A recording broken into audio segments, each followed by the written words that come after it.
Je ne pense pas que j'ai été radié. Je crois que quand vous prenez les différentes notes ou les différents textes pris par le ministère de l'Intérieur, le PSDC, qui est un parti vieux de plusieurs années, puisqu'il a pris part à la conférence nationale souveraine, n'a jamais été retenu par le ministère de l'Intérieur comme parti conforme. Et pourtant, nous avons un récépissé qui existe bel et bien, que nous ne sommes pas à la recherche du récépissé. Nous avons notre récépissé, c'est le récépissé numéro 118-91 MINT DGAT d'or SAG du 21 février 1999. Le PCT a le 119, j'ai le 118. Et le PCT est conforme et nous on ne l'est pas. Bon, maintenant comment je l'ai appris? J'ai été très triste. Et je vais vous dire pourquoi. Très triste parce que les gouvernants de ce pays ne respectent pas la loi. Et quand je parle des gouvernants, je parle d'abord de Denis Sassou Nguesso, le premier magistrat. Il n'est pas conforme à la loi. Il n'a jamais déclaré son patrimoine depuis 2002.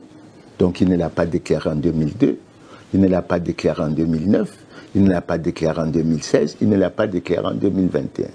Et vous savez, je ne vous apprends rien, que Denis Sassou Nguesso est président du Parti congolais du travail en violation flagrante de l'article 2 de la Constitution du 25 octobre, de l'alinéa 2 de l'article 80 de la Constitution du 25 octobre 2015. Et rien que cet exemple, ces deux exemples illustrent clairement que non seulement le président Denis Sassou Nguesso a violé la Constitution du 20 janvier 2002, il a violé la Constitution du 25 octobre 2015. Ça veut dire quoi? Ça veut dire qu'il a violé le serment qu'il a prêté de respecter et de faire respecter la Constitution. Maintenant, si je viens au problème que vous évoquez, je suis très triste. Pourquoi? Je suis triste de voir Raymond Zéphéré Mboulou, ministre de l'Intérieur, chargé de la sécurité du pays. Vouloir m'exclure, ça peut passer.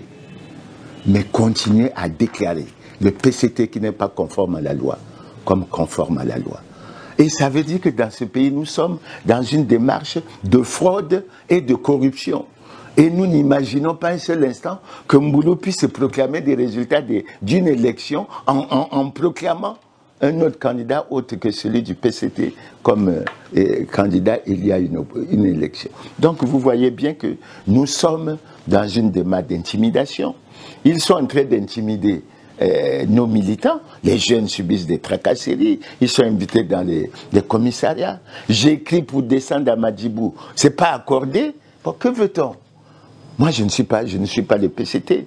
Quand les jeunes se présentent au PCT, ils sont sérieux.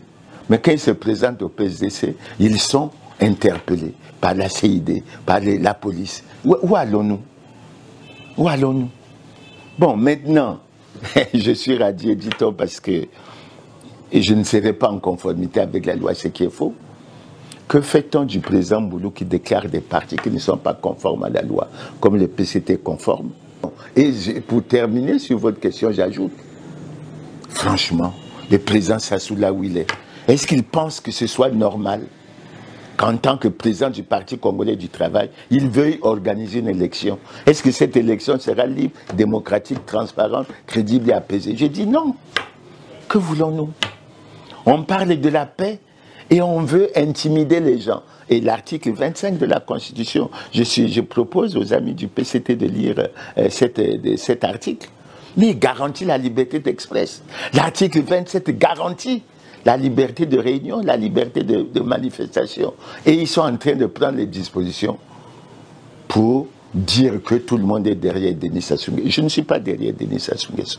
Et ce qu'ils font ne nous empêchera pas. Maintenant, je vais ajouter quelque chose. En fait, c'est une attaque directe faite au rassemblement des forces de changement. On ne veut pas d'une opposition au pouvoir. On veut d'une opposition du pouvoir. Quand vous prenez ces différentes listes, je ne veux pas parler de la...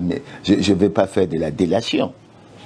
Je prends un parti comme le CAR de Mboussaïla. En quoi il est représentatif? Vous les journalistes, vous en entendez parler. Si je prends un autre parti, je prends d'autres partis plus représentatifs, le RDPS, le MAR, d'autres partis de la majorité présidentielle, mais ils ne sont pas en conformité avec la loi. Et pourquoi le ministre Mbouli ignore ça? Et je vais te clair là-dessus. Ils ne sont pas en conformité avec la loi. Pourquoi?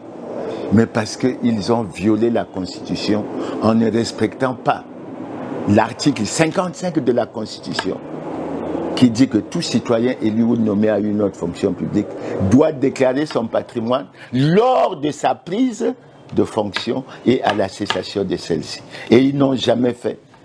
Ils ne l'ont jamais fait. Ils ont tenté, ils ont bricolé, et j'utilise le mot, ils ont bricolé une expérience avec le Premier ministre Colline Makosso en 2020. Mais vous savez que ça a échoué.